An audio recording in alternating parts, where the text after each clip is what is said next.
Na Band FM, quem ama não esquece.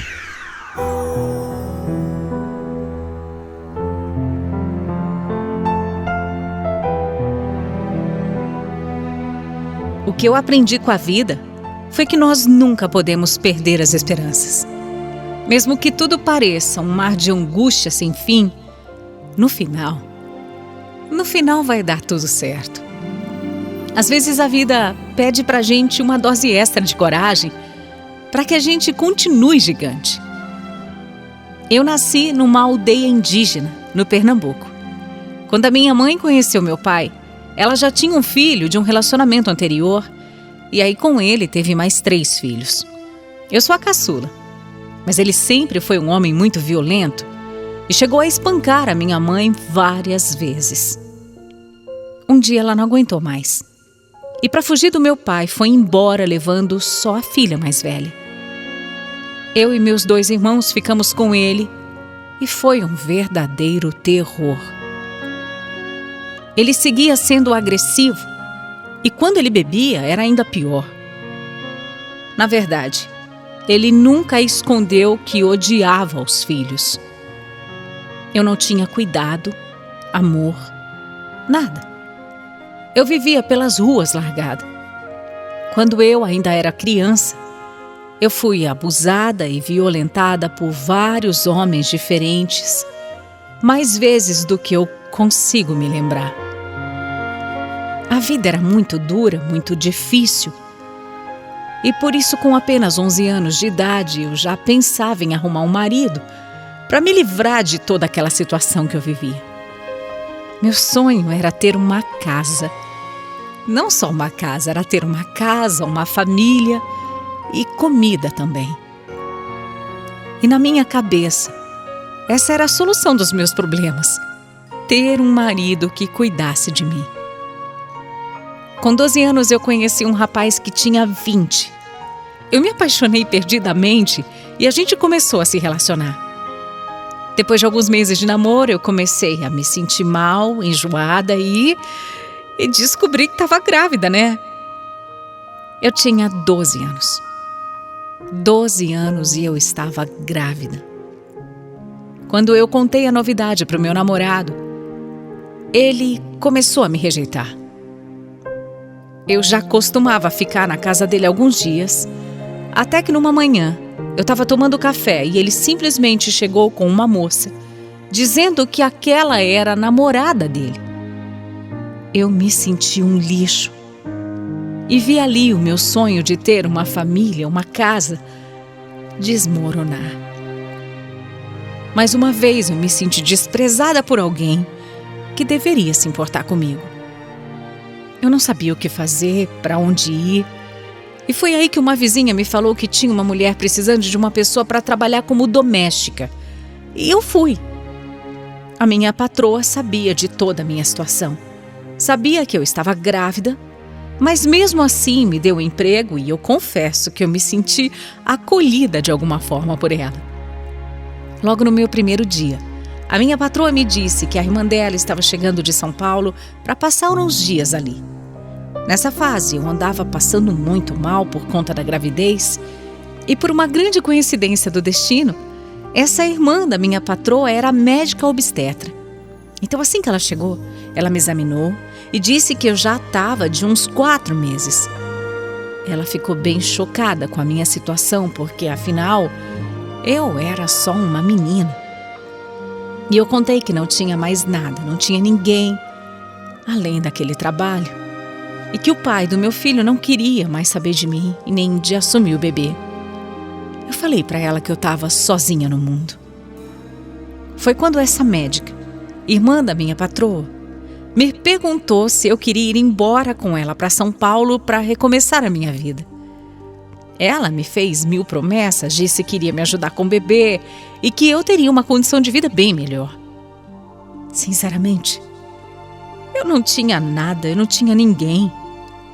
Meu pai, que sabia da minha gravidez, também não quis nem saber de me ajudar. Então eu aceitei. Eu fui achando que em São Paulo eu teria uma vida melhor. Em março de 1987, eu cheguei em São Paulo assustada, mas muito confiante também de que tudo ia dar certo. Mas essa ilusão durou pouco e eu vi que eu estava bem enganada. O apartamento da médica, minha nova patroa, não era tão pequeno. Tinha 2 quartos, tinha uma beliche com uma cama sobrando, tinha o sofá da sala vago, mas mesmo assim ela me colocou para dormir no chão. No chão, num colchão fino, embaixo da mesa da cozinha. Eu tinha 12 anos. Eu estava grávida. Eu cozinhava, eu lavava, eu limpava o apartamento e eu só podia dormir no chão passando frio. Eu me senti tão humilhada, mas não me sentia no direito de falar nada. Para onde mais eu poderia correr numa situação dessa? Recém-chegada numa cidade em que eu não conhecia, grávida e só com 12 anos. Eu não tinha ninguém. Quando a minha barriga começou a crescer, a minha patroa disse que eu deveria dar o meu filho para adoção quando ele nascesse. Na hora eu rejeitei totalmente essa ideia. Ter e criar o meu filho era a única esperança que eu tinha na vida. Era por ele que eu continuava acordando e vivendo todos os dias. Mas ela continuou insistindo. Disse que eu não tinha a menor condição de cuidar de um bebê sendo analfabeta, não tendo dinheiro e nem ninguém. E ainda que nem o pai do meu filho me quis. Ela disse que eu não tinha que querer nada. E que o melhor para o meu filho seria arrumar uma outra família, porque eu não tinha nada para oferecer para ele. E só tinha 12 anos. Imagina a minha cabeça ouvindo tudo isso. Apesar de tudo, no fundo, eu tinha esperanças de que nada de ruim fosse acontecer. Eu achei até que alguém ia aparecer, sabe, para me ajudar, para me resgatar. Eu achei que eu ia embora dali com o meu filho e que eu ia ser feliz. Só que não foi o que aconteceu. No dia em que eu tive o meu filho, foi muito traumático. Eu senti tanta dor. Vieram 4 médicos para me segurar. Não teve cuidado, não teve respeito, foi horrível, foi horrível. Mas meu filho nasceu e era um menino lindo e saudável. Nos dias em que eu fiquei no hospital, eu vivi momentos de pura felicidade ao lado do meu bebê. Mas essa alegria também não ia durar muito. Me perguntaram no 3º dia qual nome eu daria para o meu filho. E eu disse que eu gostava muito de Bruno. Mas a minha patroa foi logo dizendo que eu nem deveria dar esse nome, nem deveria ter esse trabalho todo, porque já tinham arrumado uma família para adotá-lo. E que essa família sim, escolheria o nome dele. Eu fiquei arrasada. Quando chegou o dia da alta, a minha patroa literalmente arrancou o meu filho dos meus braços e disse que ele ia embora naquele momento. Eu me joguei em cima da cama e eu comecei a chorar. Parecia que tinham arrancado um pedaço de mim. E arrancaram mesmo. Eu gritava de dor. Era como se eu sentisse a minha alma sendo dilacerada. Até hoje eu não consigo pôr, assim, em palavras, o que eu senti naquele momento, porque foi algo inexplicável. Eu achei que eu não ia aguentar de tanta dor, sabia? Eu queria ser mãe. Eu não estava negando meu filho, eu queria ele na minha vida. Mesmo nova, ingênua, analfabeta e sem ninguém, eu queria ser a mãe do meu filho. Mas ninguém ligava para o que eu dizia. Ninguém ligava para o que eu fazia. Ninguém dava ouvidos para uma criança de 12 anos que não sabia ler, escrever e que estava ali sem ninguém, sozinha, sem nenhum responsável. A minha vontade não valia de nada. Eles levaram o meu filho e, de repente, foi como se o chão se abrisse. Alguns dias depois, eu implorei para, pelo menos, conhecer o casal que ficaria com o Bruno. Eu só queria conversar com eles, entende? Explicar por que eu tinha feito aquilo e pedir para, por favor, cuidarem bem do meu menino. A minha patroa atendeu esse pedido e ela organizou um encontro. Mas quando eu os vi, eu não consegui falar nada. Eu estava tão nervosa, eu só chorava. Eu ainda não tinha me conformado com nada daquilo, eu só queria falar para aquele casal que eu não tinha culpa, que eu não estava fazendo aquilo porque eu queria, que eu não aceitava nada daquilo. Mas eu só chorava. Eu não conseguia falar, eu só chorava. Para piorar, o casal nem brasileiro era. Eles eram franceses. Não entendiam absolutamente nada de português. Eu, acuada, ingênua, com medo, não soube nem expressar o que eu estava sentindo, o que estava acontecendo. Foi horrível. Depois desse dia, eu nunca mais tive notícias do meu filho. E eu fiquei mal. Eu entrei em depressão e tentei até tirar a minha própria vida. Só depois de quase um ano, eu consegui finalmente me libertar e sair daquela casa. Eu fui morar com uma vizinha no mesmo prédio. E foi ela quem me alertou que tudo que tinham feito comigo era crime. Ela abriu os meus olhos. E isso me deixou mais revoltada ainda. Depois eu consegui um outro emprego. Eu saí do prédio e nunca mais soube nada daquela médica. Os anos passaram, a vida seguiu, mas o vazio sempre existiu no meu peito. Todos os dias. Todos. Eu pensava no meu filho. Pensava onde ele estaria, com quem ele estaria, se ele estaria bem, se ele estava feliz. Quando eu contava a minha história, todo mundo dizia para eu tentar esquecer, para não pensar nisso, porque seria impossível encontrá-lo agora. Mas que mãe desiste de um filho, hein? No meu peito eu nunca ia me conformar, nunca. A minha vida não foi fácil. Com 20 anos eu casei com um outro rapaz e tive o meu segundo filho. Eu confesso que eu achei que ele ia conseguir preencher esse vazio. Mas é uma ilusão. Mamãe nunca se esquece de um filho. A gente pode ter 10 filhos, pode perder um, aquele sempre vai fazer falta. Sempre. Com esse rapaz eu fiquei por 5 anos e me separei. Depois de um tempo eu casei de novo e tive o meu terceiro filho. Mas meu marido começou a maltratar o meu filho, que não era dele, e eu me separei outra vez. Parecia que eu realmente nunca ia conseguir realizar o meu sonho de ter uma família. Mas por outro lado, felizmente eu consegui, pelo menos, terminar os meus estudos. E eu aprendi a ler e a escrever direitinho.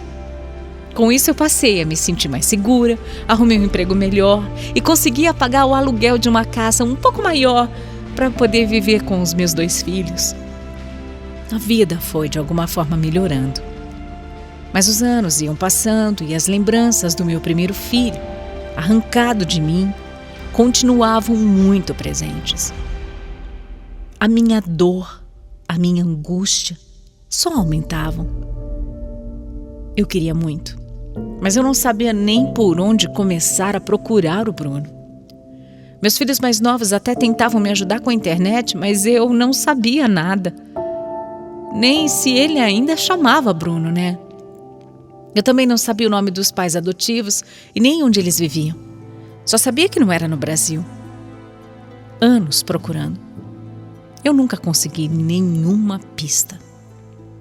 Quando eu estava prestes a completar 42 anos, eu tive uma visão com o meu filho enquanto eu olhava para o céu à noite. Eu vi um homem bonito, de terno e gravata, parecido comigo, e uma voz me dizia que tudo ia dar certo.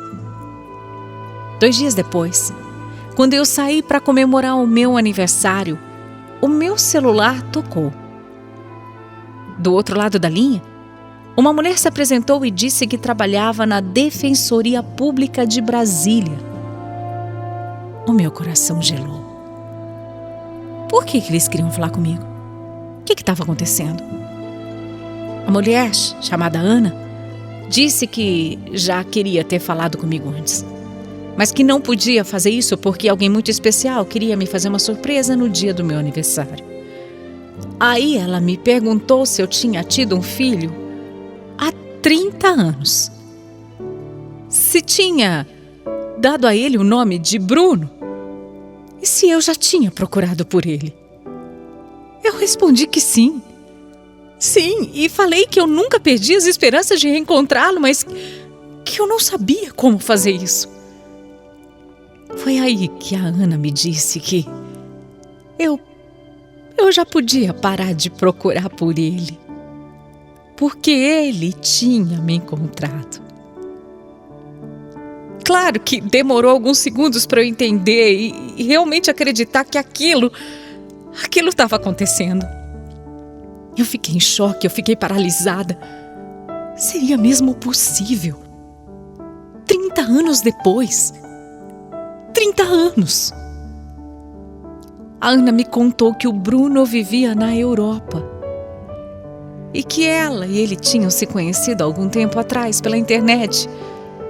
Quando ele soube que ela era brasileira, ele disse que tinha sido adotado ainda bebê, mas que ele tinha tanta vontade de conhecer a mãe biológica, que também era do Brasil.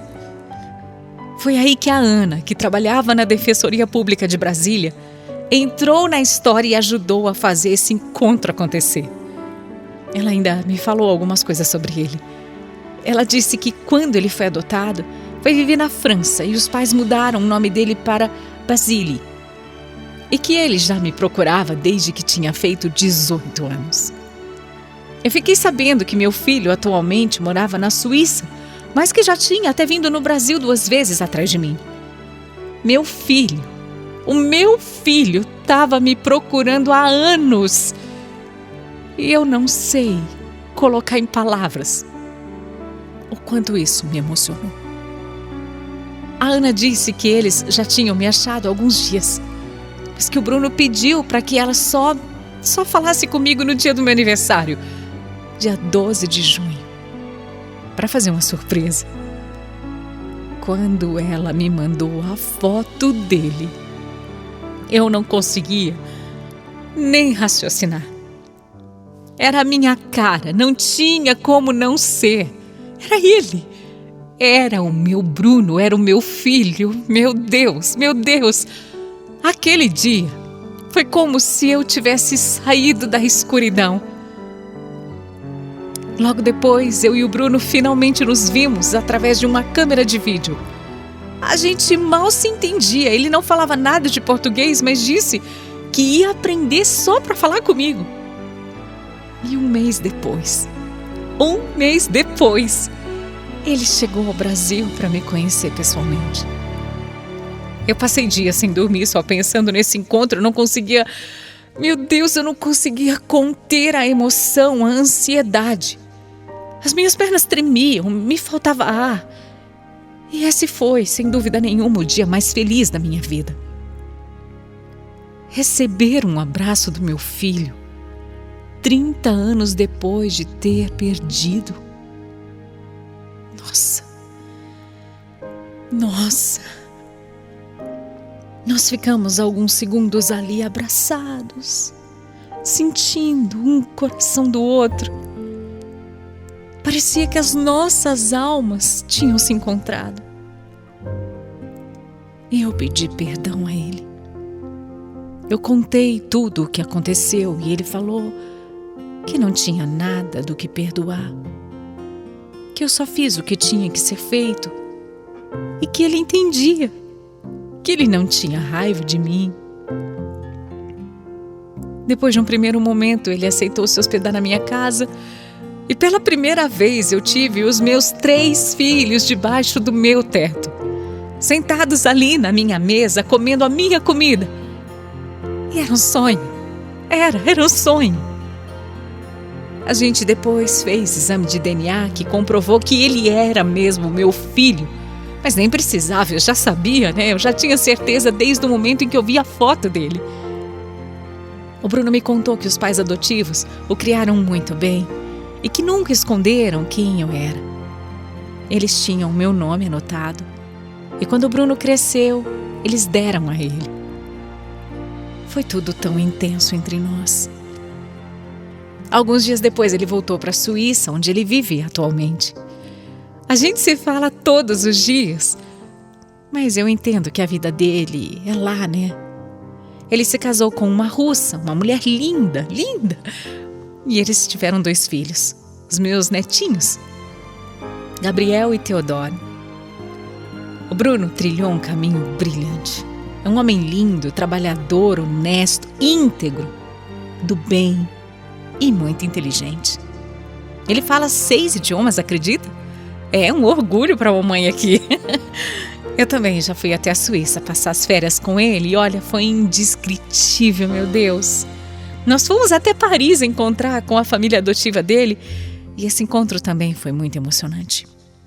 O Bruno com as 2 mães dele. Encontrar meu filho foi algo que mudou a minha vida para sempre. Eu me tornei muito mais forte. Eu ganhei um ânimo que já nem sabia que existia. E hoje em dia eu posso dizer que eu sou uma mulher bem realizada. A minha história é prova de que ninguém pode perder a fé jamais. Mesmo que tudo pareça escuro e que assim fique por um bom tempo, sempre haverá uma luz. Sempre haverá. Eu sou a prova de que o amor é a força mais poderosa do universo e que é ele quem alimenta a esperança de dias melhores.